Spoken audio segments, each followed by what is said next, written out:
let's talk about sexual harassment. The Ghana Center for Democratic Governance, CDD, is calling for a collective national policy on sexual harassment. According to the director of the CDD, Professor H. Kwesi Prempeh, the United States and other developed countries have clear statutes on the illegality of harassment.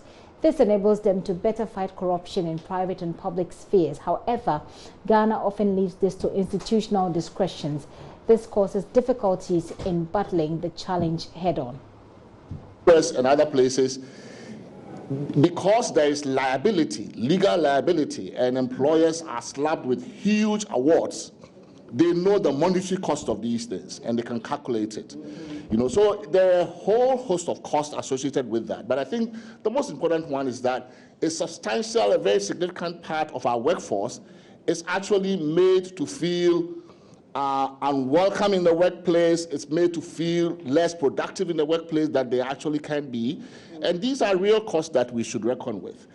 And so I would say that so far, in terms of our response, in the US, this happened more as a matter of, so there's a statute that makes this unlawful, and institutions then respond with their own remedies, because if you fall afoul of the law, you'll be slapped with $1 million damages. So that's how they responded.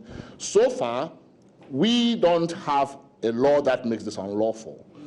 So institutions are doing their own bit piecemeal, so that, to avoid, reputational risk to themselves. So universities might do it, but most other places don't have sexual harassment policies, right? So we then have to move from just piecemeal institutional response to having a legislative response at the national level saying, no, this is a form of sex discrimination and it's not permissible, it's a violation of the law, these are the sanctions and consequences, right? Because we cannot leave it to the university, to CDD, to any organization to begin just thinking, oh, I'm progressive or I'm liberal, or I care about my reputation, so I will do this. But the rest of the world will just go by a different norm.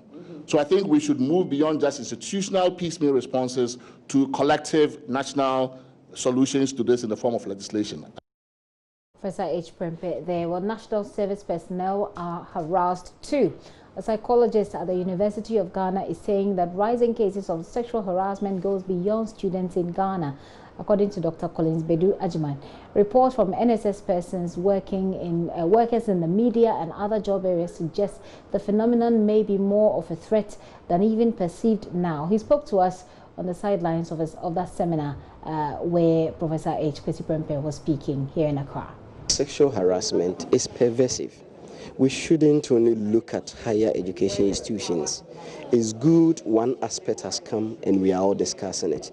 I always say Ghana, the vulture syndrome, is good in some cases, but it's pervasive.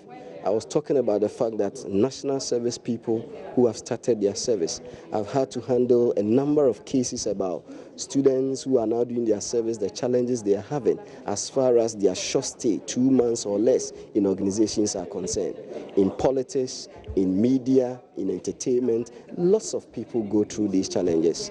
But just as it was suggested, organizations may have micro policies in their own small way, piecemeal approach to dealing with the menace. It may be good if indeed there is a legislative instrument at the macro level whereby sexual harassment may be taken seriously.